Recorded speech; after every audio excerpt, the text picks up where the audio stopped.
I'm going to read Epilogue from Debbie Waters. By the writing God.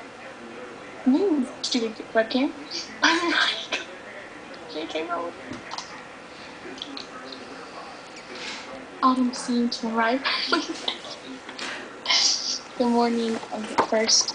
The commuter stared curiously at the owls as the family walked its way toward the barrier between platforms.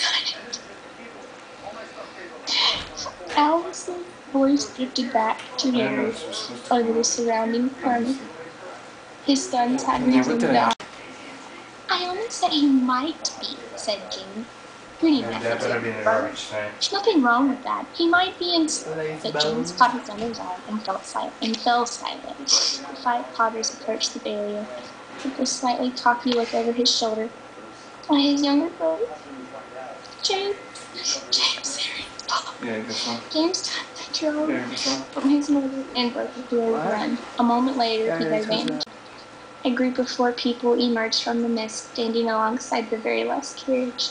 Their faces came into focus when Harry, Ginny, Lily, and Albus had drawn red up. Hi, said Albus, sounding immensely relieved. Rose, who was home.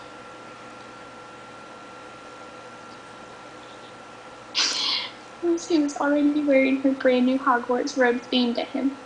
Parked all right then? Ron asked Harry. I did. Hermione didn't believe I could pass a noble driving test, didn't you? She thought I'd have to confront her again. No, I didn't, said Hermione. I had complete faith in you.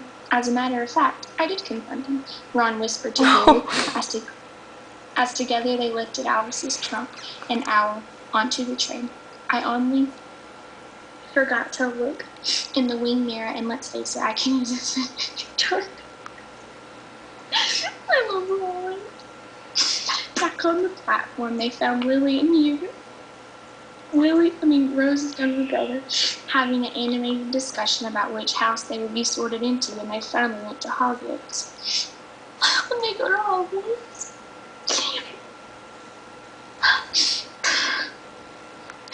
This is so attractive.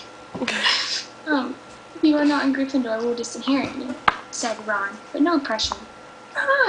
Lily and Hugo laughed, but Albus and Rose looked solemn. He doesn't mean it, said Hermione and Ginny, but Ron was no longer paying attention. Catching Harry's eye, he nodded smirkingly to a point some 50 yards away. The steam had thinned for a moment, and 3 people stood in sharp relief against the shifting mist. Look who it is! Draco Malfoy was standing there with his wife and son, a dark coat buttoned up to his throat. His hair was receding somewhat, which emphasized the pointed chin. The new boy resembled Draco as much as Albus resembled Harry. Draco called silent Harry. Ron, Hermione, and Ginny stared at him, nodded curtly, and turned away again. See, I like that she said that he nodded, because that just means a lot to me. I'm gonna interrupt you.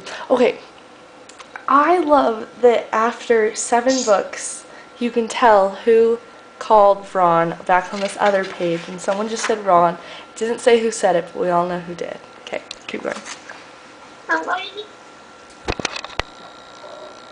So that little Scorpius, said Ron under his breath. You test, Rosie. Thank God you inherited your mother's brains. Ron, for heaven's sake, said Hermione, half stern, half amused. Don't try to turn them against each other before they've even started school. You're right. Sorry. But Ron, said Ron, but unable to help himself, he added.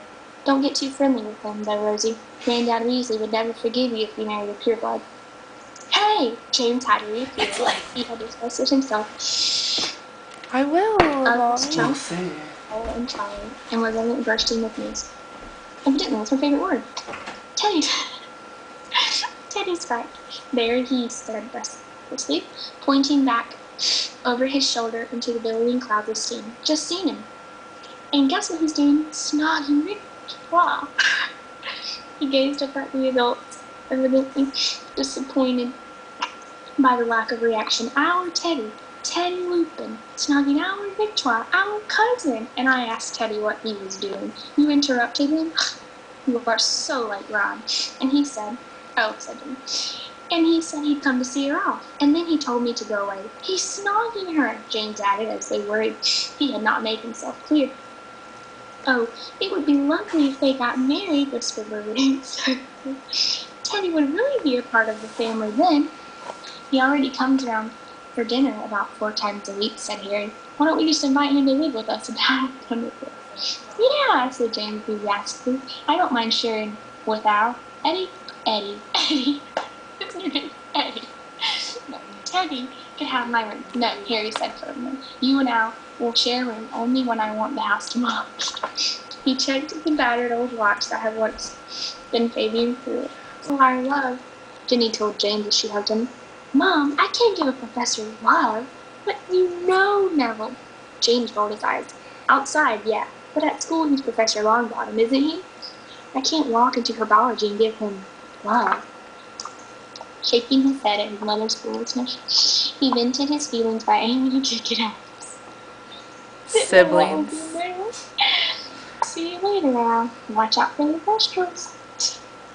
I thought they were invisible. You said they were invisible.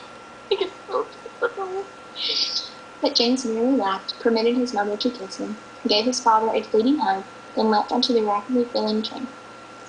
They saw him wave, then sprint away up the corridor to find his friends.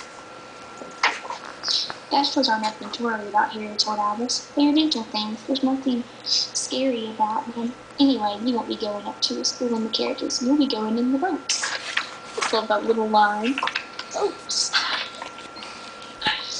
Ginny kissed Albus goodbye. See you at Christmas. Christmas? Bye, Al, said Harry as his son hugged him. Don't forget Hagrid's invited you to tea next.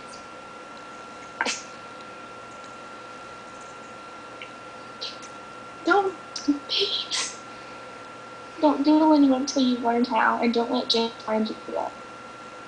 What if I can't do it, What if I'm Slytherin?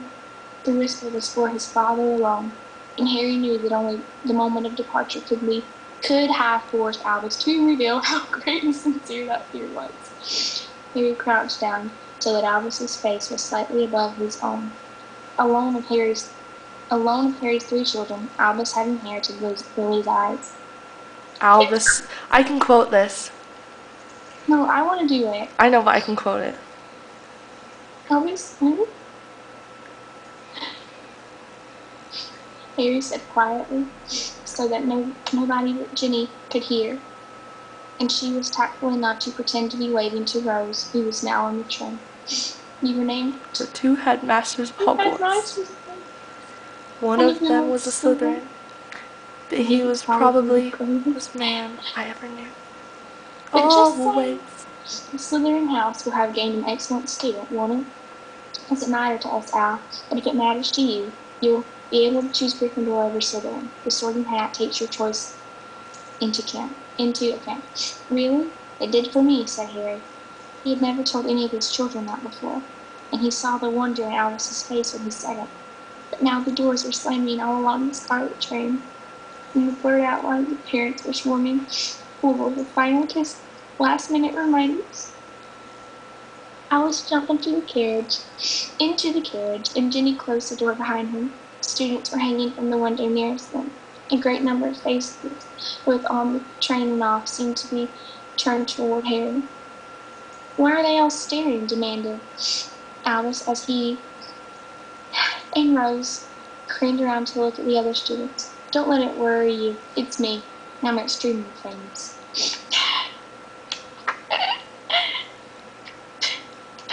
Albus rose. He feelingly laughed. The train began to move, and Harry walked alongside it, watching his son's thin face, already ablaze with excitement. Harry kept smiling and waving, even though it was watching his son glide away from him. Oh my gosh! Glide away from him! The last trace of steam evaporated in the autumn air. The train rounded a corner.